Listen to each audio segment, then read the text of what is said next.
Hello, in front of me I've got Tecno Camon 18P. In this video I'll show you how to find and manage display settings. In the beginning, let's go to display settings by going to settings and now display and brightness. As you can see from this menu, you can change your wallpaper, change screen refresh rate between 120 Hz, 60 Hz and auto switch. You can enable dark theme and light theme and also schedule them.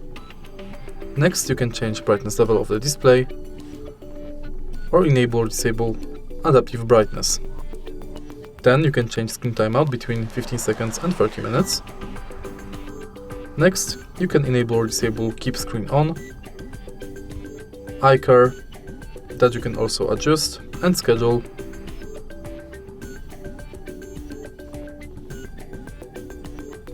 Next, you can adjust font size, enable or disable inadvertently mode, auto rotate screen, status bar, network speed display, and in the end you can change notifications on lock screen, you can add text on lock screen, and adjust lock screen overlay. And that's basically it. If you find this video helpful, please leave like, comment and subscribe.